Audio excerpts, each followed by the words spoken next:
கடுகு சிறுத்தாலும் காரம் குறையாதுன்னு சொல்லுவாங்க. சின்ன கோவிலா இருந்தாலும் இங்க இருக்கிற லிங்கம் ரொம்ப ரொம்ப பழமையானது. இந்த கோவிலுடைய தர்மகர்த்தா இந்த கோவிலுக்கு அருகில் இருக்கக்கூடிய ஐயா கோவில் மூலமா தான் இந்த கோவில் அறிமுகமாயிருக்கு. இந்த கோவில் அமைந்துள்ள இடத்துல தான் பழங்காலத்துல உள்ள கோவில் சுவர்கள் தரை மட்டத்தில் சிதைந்து புதர் மண்டியும் இருந்திருக்கு. இந்த கோவிலை தேடி வந்தவங்க இந்த கோவில் இந்த நிலைமையில இருக்கிறத பார்த்ததும் புதிரையெல்லாம் நீக்கிட்டு சுத்தப்படுத்தி பார்த்தாங்க. அவங்களுக்கு ஒரு ஆச்சரியம். சிவலிங்கமும் அருகில பெருமாள் சிலையும் இருந்திருக்கு. மேற்கொண்டு ஆலயம் கட்டுவதற்காக பிரசனம் பார்த்திருக்காங்க. பிரசனத்துல 3000 ஆண்டுகள் பழமையான ஆலயம் இது அப்படிங்கிறதும் மன்மதன் ரதிதேவி வந்து வழிபட்ட ஸ்தலம் அப்படின்னும் சொல்லப்பட்டிருக்கு.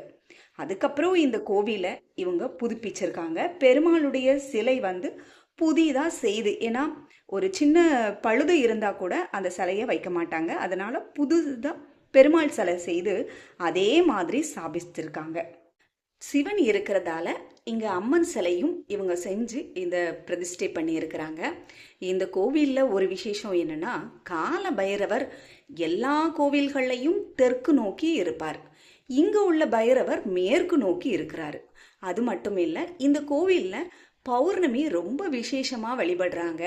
கூட்டமும் நிறைய வருது. அதோட இவங்க அன்னதானமும் போடுறாங்க.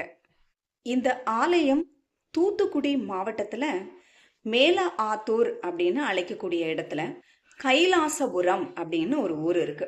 அது பக்கத்துல பெருமாள் மேடுன்னு தான் இந்த இடத்த குறிப்பிடுவாங்களாம். ஆனா இங்க இருக்கிறது சிவன் ஆலயம்.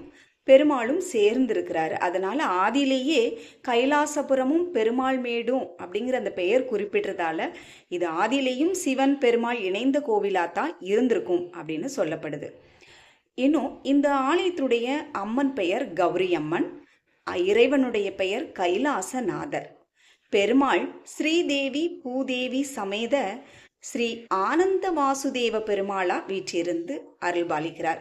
அவர் சயன கோலத்துல இருக்கிறார். அவரை பார்க்கும்போது சயன கோலத்துல இருக்கவருடைய கை கீழ் நோக்கி சிவலிங்கத்திற்கு அபிஷேகம் பண்ற மாதிரி இருக்குது. இது கூட சொல்லுவாங்க, அந்த பெருமாள் தன்னுடைய கையிலிருந்து ருத்ராட்சத்தை சிவபெருமானுக்கு அபிஷேகம் பண்ணிக்கிட்டே இருக்கிற மாதிரி இந்த அமைப்பு இருக்குது. இது எங்கேயுமே நாம் பார்க்காத ஒரு பெருமாளுடைய வடிவம். இங்க இருக்க சிவனுக்கு ஆரம்பத்துல வேற ஒரு பெயர் வச்சிருக்காங்க. ஆனா இங்க ஒரு கல்வெட்டும் கிடைச்சிருக்கு. அந்த கல்வெட்டுல இந்த ஆலயத்துல கௌரி அம்மன் கைலாசநாதர் அப்படிங்கிற நாமத்துலதான் இங்க இறைவனும் இறைவியும் இருந்திருக்காங்கன்னு தெரிஞ்சுக்கிட்டு அவங்க திரும்ப கௌரி அம்மன் கைலாசநாதர் அப்படிங்கிற பெயரையே இறைவனுக்கு சூட்டி இருக்கிறாங்க. இந்த ஆலயம் இருக்கக்கூடிய இடம் சரியா சொல்லணும்னா உமரிக்கோட்டை, வரதராஜபுரம், கைலாசபுரம், இதற்கு நடுவுல பெருமாள் மேடு அப்படின்னு சொல்றாங்க அந்த இடத்துல தான் இங்க சிவனும் பெருமாளும் இணைந்த ரூபத்துல இருக்குது. அது மட்டும் இல்ல, அந்த பெருமாள் சயன கோலத்துல ரொம்பவே பார்க்கறதுக்கு அழகா இருக்கிறாரு. செல்வத்தை அள்ளி தரக்கூடியவராகவும் இருக்கிறாரு. ஏன்னா சிவனுக்கு அபிஷேகம் பண்ணிக்கிட்டே இருக்கிறாரு இல்லையா.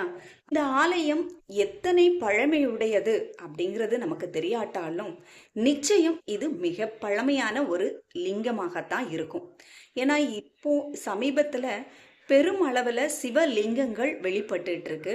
நிறைய இடங்கள்ல சிவ ஆலயம் கட்டி வழிபட்டு இருக்காங்க. வாய்ப்பு கிடைக்கிறவங்க இந்த பகுதிக்கு வரும்போது இங்க சிவனும் பெருமாளும் இணைந்திருக்கிற கோலத்துல தரிசனம் பண்ணிட்டு போகலாம். இது சுசீந்திரத்திலையும் இது மாதிரியான ஒரு அமைப்பு உண்டு. இந்த சுசீந்திர ஆலயத்தை பத்தியும் நாம ஏற்கனவே வீடியோ போட்டிருக்கோம், நம்ம சேனல்ல இருக்கு, பாருங்க. நன்றி. சிவாய நம.